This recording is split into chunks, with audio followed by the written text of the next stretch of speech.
Hello, my name is Andrew Carruthers, and today I'm going to be interviewing my good friend, Mr. Jacob Brigden. Introduce yourself. My name is Jake Brigden, like Andrew said.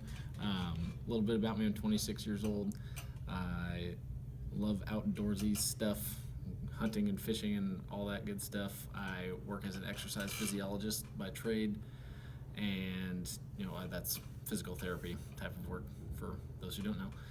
And I'm really involved in my church, and that's pretty much my life. So, explain to us what adventure you're going to be talking about.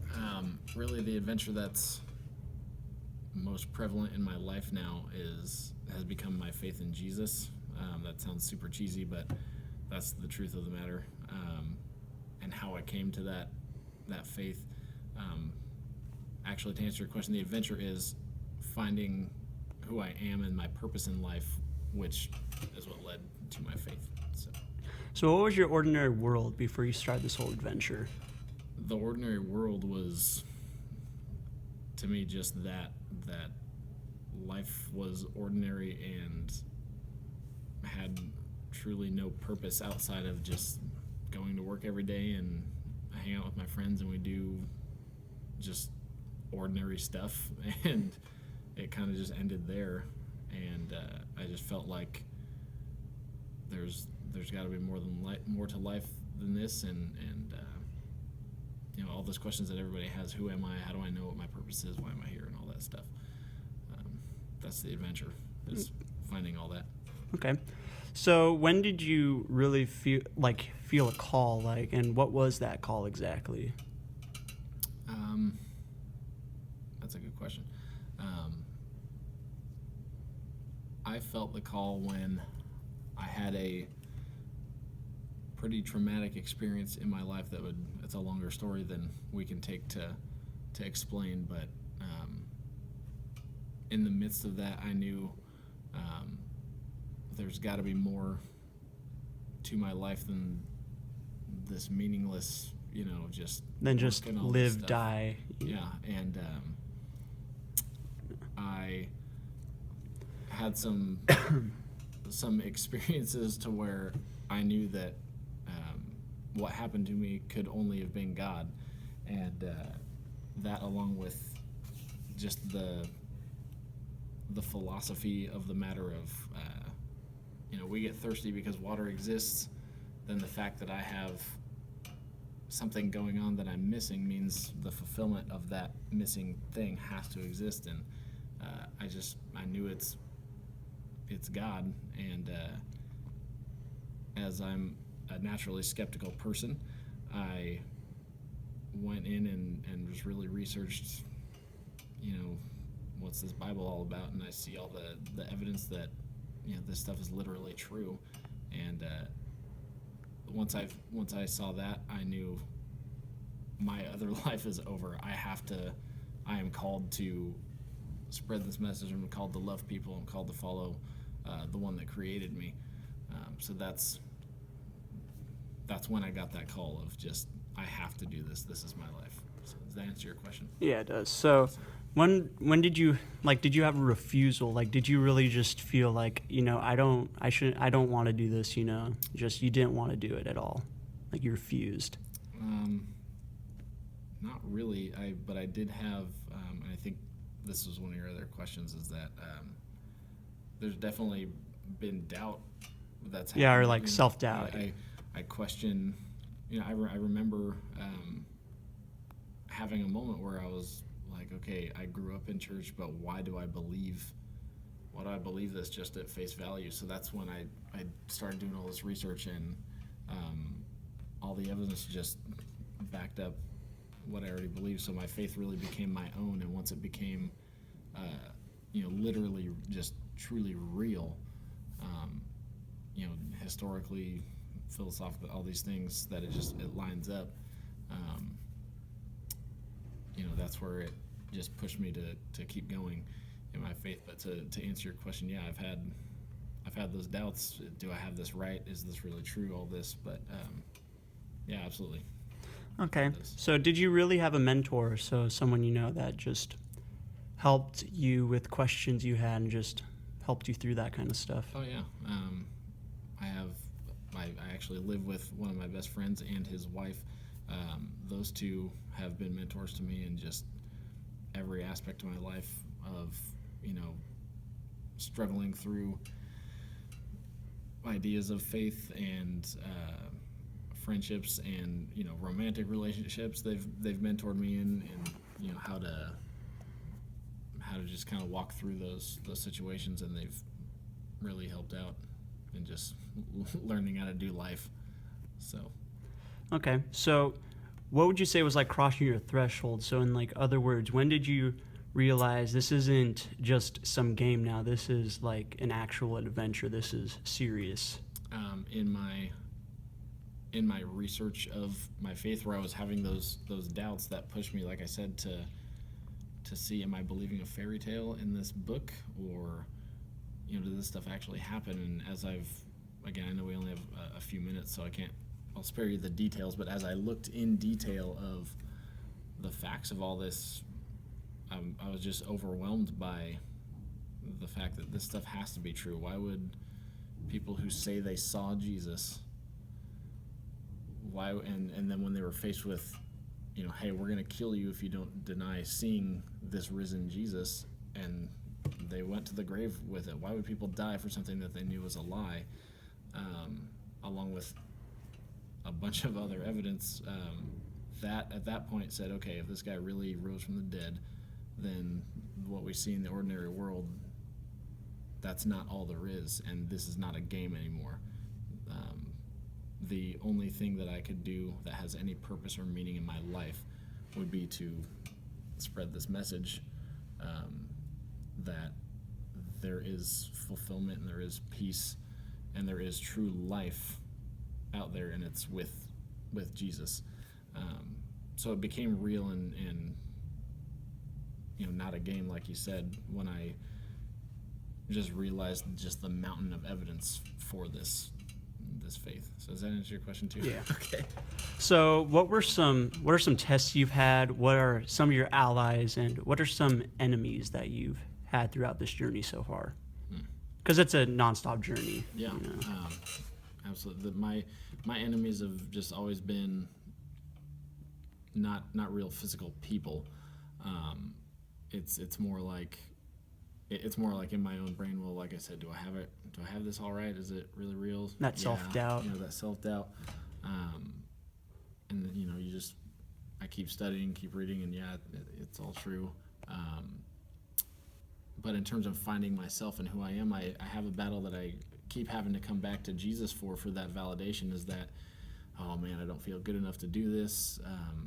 I don't feel like I'm worthy enough, or I can't accomplish this task, and just that my own doubt in myself that I can get stuff done. So that's always a struggle. It's always a battle, but that's why he's there. He helps me out. So What are some allies you've had along this trip? Every mentor that I've ever had, my roommates that are my friends, pastors. Actually, that's pretty much it. And then would you say some of those tests would probably be like that self-doubt, just kind of, getting over the hump of like seeing, like, or what would you say would be some of your tests through this also? Just what I was describing, getting over that mindset of, oh, I'll never be this version of myself that I want to be. I see who I want to be, but I don't believe that I can get there. And just praying through that and getting encouragement from my mentors and my friends has helped me overcome that struggle. Okay. So what would you say would be your approach of the innermost cave, or in other words, like the climax so far? So in this, you're talking about finding yourself and finding your purpose. So at what point did you really face your inner demons, in a sense, and like just kind of have to push through that and fight it? I don't that has, or has it not even happened yet? Because you know, as I've said, and as you know, this isn't just a short journey; it's a lifelong journey finding your full purpose. I guess I'm trying. A lot of this gets interwoven, so I don't want to be repeating myself and just saying the same things over and over. But my innermost demons, I guess, have been that as I grew up, I wasn't encouraged a whole lot to where no, you can accomplish this, you can get this done. You know, you have what it takes to, you know, succeed in life. So my brain was just hardwired to think that. So my inner demons are every day, you know, battling that and giving that up to Jesus and just letting him remind me of who he says I am. And he says, you know, I'm loved, I'm an adopted son, I'm capable of accomplishing what I want to accomplish through him and his strength. So yeah, those are, I would say, that's the inner cave, is getting over myself, honestly. So. Okay, so what would you say would be your ordeal? So what would be your greatest challenge, or like, you know, just bump you've had to go over? Like, what mountain did you have to climb to gain your reward?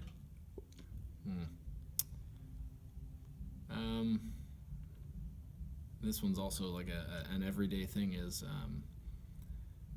trusting that what God has for me is better than what I could ever imagine. So I will a lot of times get in the mode of like, oh, I want to do this, I want to get this, and you know, all these things. I get caught up in all the stuff that this world has to offer, or I'll have a goal that I think I can attain on my own, and in reality, I don't have the strength to do it, and I need God to help me with things. So getting over the mountain of, again, getting past myself and just knowing that God's got to be the one to work through me. Does that make sense? I feel like I didn't explain that well. I feel that was explained. Okay. So what would you say was your reward then? So after climbing that mountain, what like prize, I don't want to say prize, but essentially prize did you get? The prize is the presence of Jesus. On the very deepest level, I know that I'm okay. Like I lack nothing. I don't need more people. I don't need more stuff. I don't need more money. I don't need a bigger house. I in myself, with Jesus, as I've entered into a relationship with him, has just given me total peace. Like I'm okay. So just having that thirst, you know, being quenched. Yeah. So absolutely. So what would you say is your road back? So, you know, you've gone through this great challenge, and now you're heading back into the ordinary world, but you're a changed person. So what would you say would be your road back? Like, how did that look? The road back, now I enter back into, it's weird. It's like coming down off the mountain type of thing, and I was here, I'm on the mountain. Now and then I'm you back, see and the next part of the road. Well, and I see things here differently now. So as I've experienced Jesus and his love and the joy that I have, I can look at other people's struggles, and not that I don't struggle, but I see other people's struggles differently, because I can look at them and go, oh, okay, I've been there where that person is at. The way they're acting, I know that they're putting this person down to lift themselves up because they don't feel validated in their life. I know exactly what that feels like, to want validation. So now I have the ability to go love them instead of get mad at them for putting me down. You know, does that make sense? So I have these new lenses, I guess, over my eyes, to where I just feel the need to love people instead of reacting to how they're coming at me. I get to just bring love to them, and just bring that message of peace. So I look at the ordinary world differently now. So what's your resurrection like? So what new person are you like? How are you different from you when you were in the ordinary world? Just like I was saying, that joy, things don't get to me as much. And yeah, I absolutely, life isn't perfect, with Jesus all the time, but what it is that there's peace and there's hope in those imperfect moments of life. The highs are higher and the lows aren't as low when they happen, but the lows still come. There's still bad stuff that happens, but the way I'm different now is that I just have peace. I have joy. I'm able to have joy in little things now that maybe weren't there before. So. Okay, and so what would you say is your return with the elixir? So essentially, starting off in that city of ordinary and going essentially in a circle around up the mountain or your ordeal, and then coming back down into the city of ordinary, in a sense, how are you different? Like, what are you going to bring for people, and how are you a changed person? Like I said earlier, I think the changes, I have this new lens over my eyes in a lot of ways that just it brings this joy, and I would like to think excitement to my life that I hope people will resonate with and want to know what that's about. I have this kind of sense of drive to bring that message to people, that satisfaction that they seek in their life exists in the person of Jesus, and there's pitfalls with that. It's not always accepted, and even with doing this interview, I feel like people are gonna ask why you brought this guy preaching at us or whatever, and to me, it's not about that. I don't get paid for any of that. It's just, if you ask me about my life, I can't tell you about my life without Jesus. Like, people are always saying, well, no, I really want to live, and I have only felt that feeling satisfied in being in the presence of Jesus, and just trusting him that I have him. I have a relationship with him. So yeah, just bringing that view to people, like there's life, there's joy. That's what I think I bring. So how in yourself are you changed?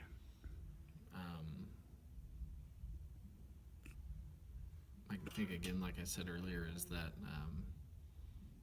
I just deal with different things in my life differently. I tend to not worry about things as much because I trust God to take care of them for me. I have a better view of myself. I know that I'm loved and that I'm accepted, not based on what other people say, but because God created me, and He says that we're lovable and acceptable and all this stuff. So just really being able to go out